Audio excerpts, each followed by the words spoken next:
Top 5 times people survived being lost at the sea. The sea is very easy to get lost in. Entire planes, ships, and individuals themselves have gotten lost in our vast oceans, and sometimes they've never been found. In this video, we'll be going through some of those people who had gone through an experience like this, but lived to tell the tale. Here are 5 times people survived being lost at the sea.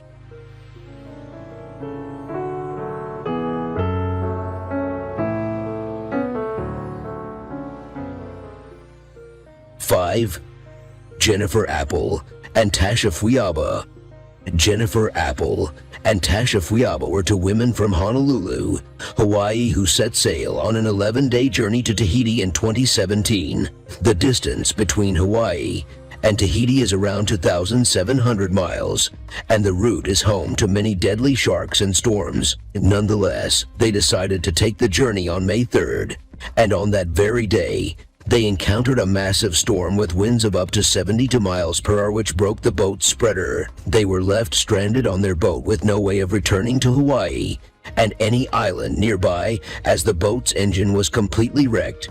Thankfully, they had overprepared for their voyage and had enough food and supplies for them to spend months rationing. They also had satellite phones, but they were malfunctioning, so they weren't able to contact the Coast Guard or anyone that could help them.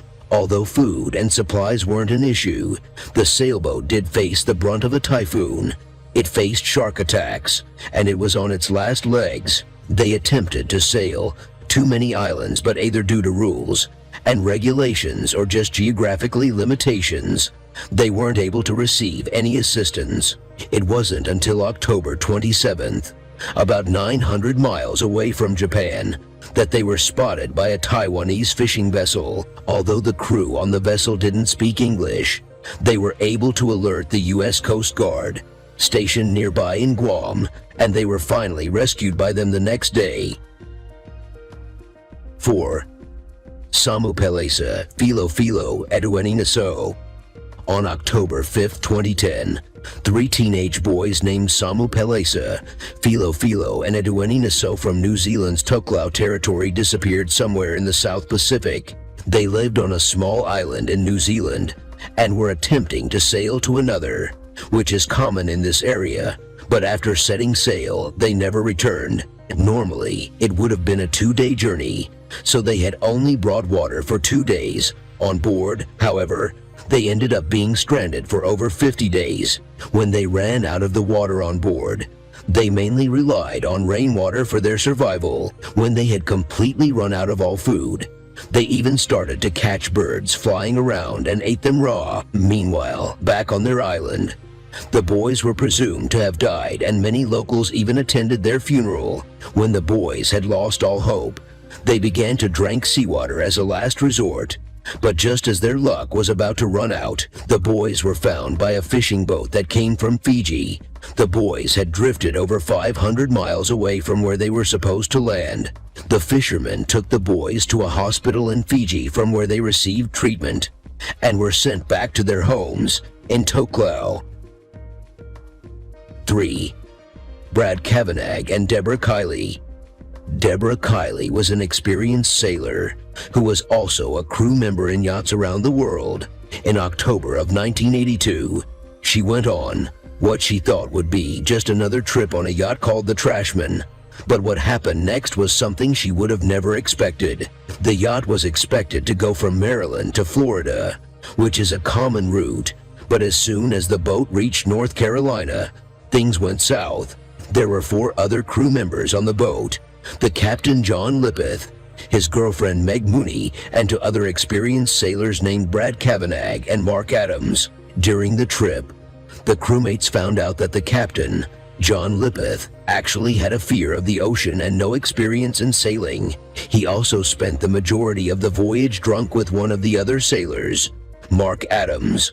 When they reached North Carolina, they found themselves in the middle of a massive storm that ripped their boat, leaving them stranded, floating on debris in the middle of the sea. The captain ended up being killed by a shark, while Adams committed suicide. The captain's girlfriend ended up dying because of an infection she got from her severe injuries, and Brad and Deborah were the only two crew members that remained. After 4 to 5 days, without any food or water and on their last breath, they were spotted by a Russian cargo ship which rescued them and brought them to safety. 2.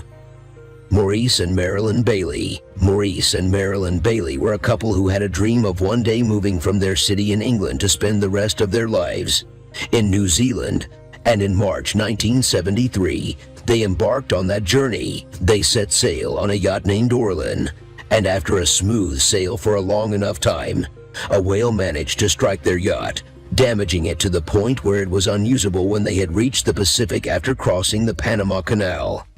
They quickly grabbed all they could and went on a lifeboat trying to find safety. They had only a few days worth of food and quickly ran through all of it.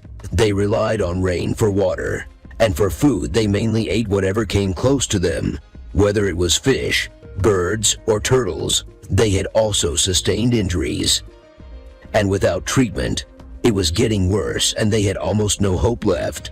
With over 117 days spent stranded, they were at death's door, unable to even eat food or move.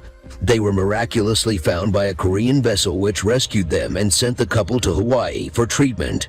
The couple made a full recovery, and soon after, they embarked on that journey again, this time successfully. 1.